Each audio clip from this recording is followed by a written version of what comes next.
we got to talk to the head guy that's in charge over at North Carolina Central. We know him oh so well here at Southern University. He was our defensive coordinator, and he was the guy that I liked a lot. He gave me a shirt one time. He said, Perry, look, we ain't got much to give, but I got something for you. He gave me a Southern football shirt, but nonetheless, aside from that, an all-around great guy, man, and I'm glad to have him here on the show, and he is the head football coach over at North Carolina Central. Want to welcome to the show this morning my man, Coach Trei Oliver. Good morning, Coach Oliver.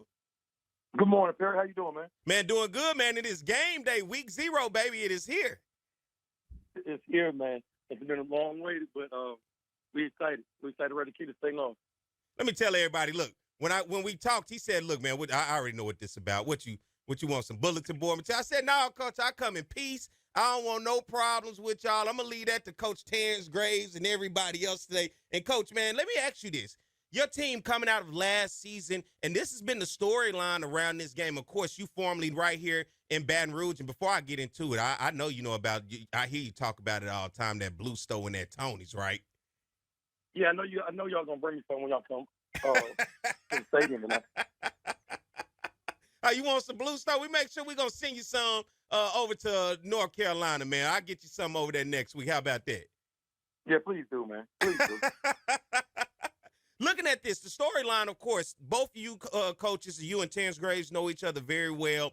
You know Baton Rouge very well, being here on the bluff for the Jaguars. But most importantly, these are two programs, your program and Southern today, one game away from potentially playing for a national championship in last year's Celebration Bowl. You guys fell short 24-21 to South Carolina State, to Chennis Berry, who was also the offensive coordinator here at Southern while you were here during your time. And Southern fell short in the SWAC championship game against Jackson State. Man, looking at your program coming out of last year and coming into the spring, what did you circle on the board in terms of what you want to see improve from your team from last year coming into this season?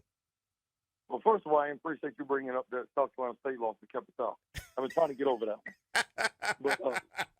But, man, the big thing, honestly, is I thought we had a really good football team the last 2 years. And I thought we had a really good season. But we got to be able to finish. We got to be able to finish. And I think the big thing with that is you got to work to get better every week, And championship teams do that. And, I thought we had a good football team and played some really good ball. But when you get off the bus that first half against South Carolina State, we dug ourselves a hole and fought to get back in it and ran out of time. Looking at your program, and let's start on the offensive side of the ball in terms of in the trenches with your O-line. Give us some names of some guys today that we're going to see on the national stage on ABC that can potentially become household names in the trenches offensively for you. Well, I'm going to tell you, man, it's going to be a great matchup with Given and Trey Humphrey and Sprinkle, my two tackles. So I'm excited about that. It's going to be a good matchup, man. But we got Noah McKenzie at center, Brian Hardy at guard, and A.C. McMorris at the other guard spot. And all 5 of those guys played, started for us last year and played meaningful reps, obviously. And that's where the game is. I think the difference of the game is going to be tonight is going to be in the trenches. You talk about the trenches, and then last year you guys lose a hell of a running back in Jamari Taylor. Having to replace him, he's since left the program, but under center, you're going to have a hell of a quarterback that you return, and you have one of the few quarterbacks around in the black college football space that is a returning starter in Walker Harris, man. That backfield for you talking about for North Carolina Central. Yeah, man, and Walker, really good football player, and I think that one thing last year, I thought he put a little too much pressure on himself in certain situations. He thought he had to be perfect and just put a little too much pressure on himself. So, my message to him is just play. Have fun, go out there and play, man. And, at running back, we got Christian Mosley, who I didn't think got enough playing time probably last year, as much playing time as he should have last year. He's probably the fastest kid on our team, and he can flat out fly. But I'm pleased with my backfield. We got A.J. Rogers at running back as well. And I got 2 young quarterbacks that are going to have a bright future. Let's look on the defensive side of the ball and start back in the trenches. You talk about that defense, and this is where this game is going to really, for me, my eyes are going to be in the trench play, how this looks. And your team, in terms of the trenches, talk about your defensive side, starting with that D-line and the edge rushers.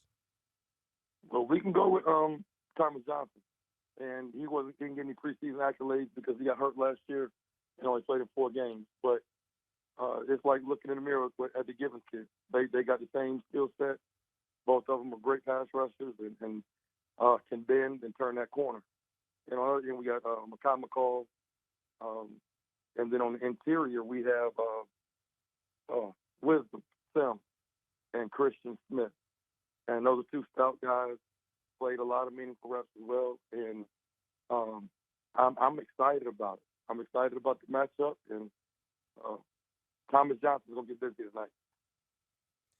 We move to the linebackers in the defensive backfield. Listen, your defense was the top in the conference last year, along with your offense.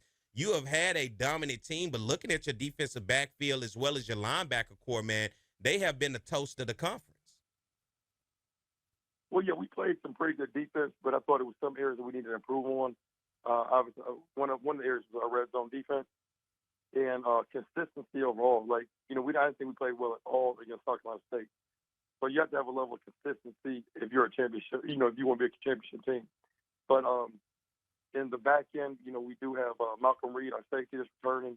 He's, I think, preseason All-American and great young man, great player, great length, and very smart kid. Also back there we have Jelani Bastel, Tamadre Braxton, and Wade at the other corner. So we got some talent, man. It's just about minimizing mistakes, and we have to tackle well. That's, obviously the thing going into the first game is tackle.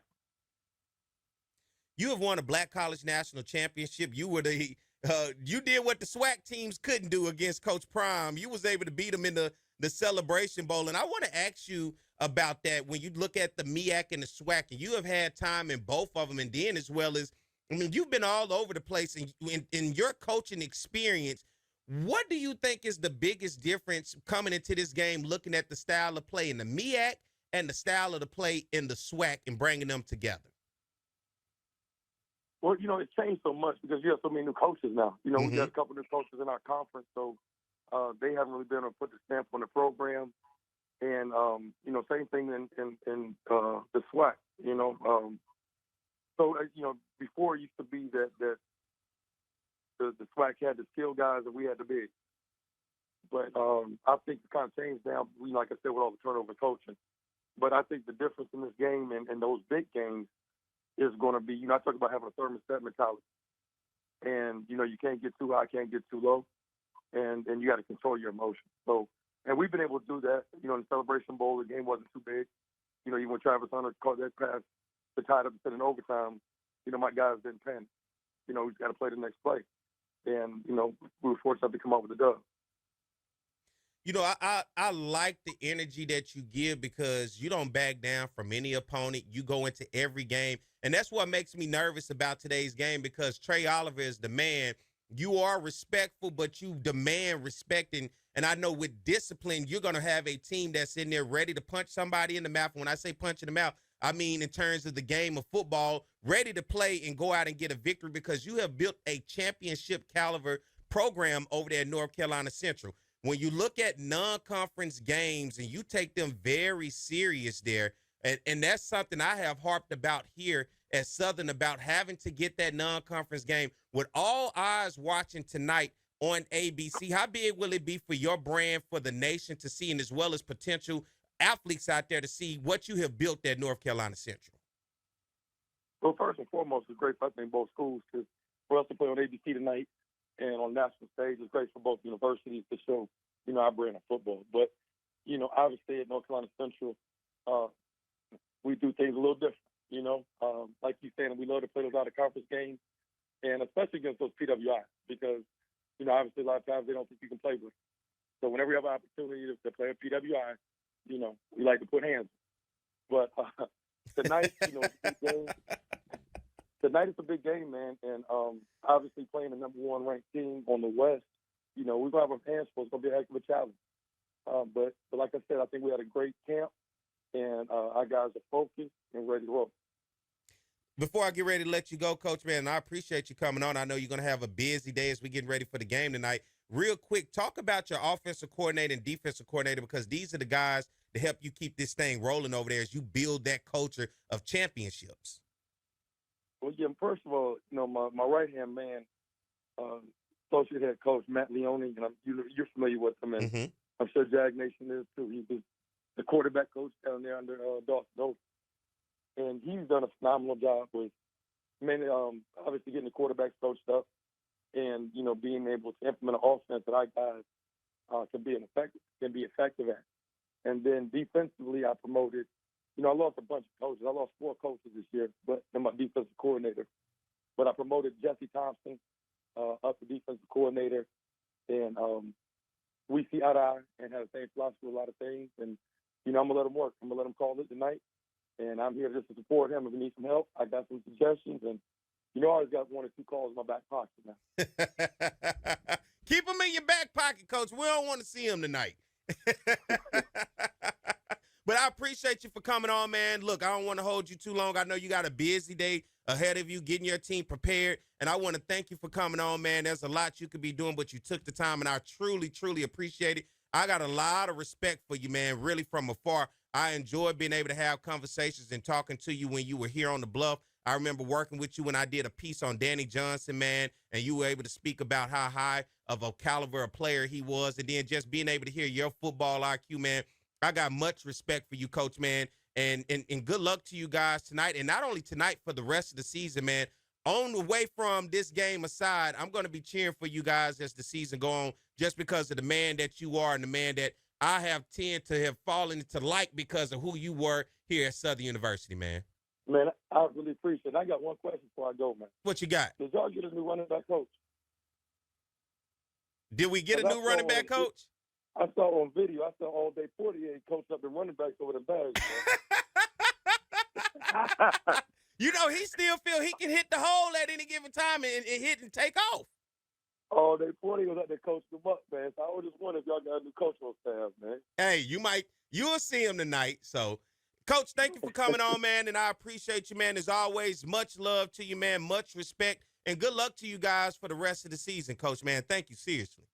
Likewise, man. You do a great job, man. Keep it up. Appreciate you.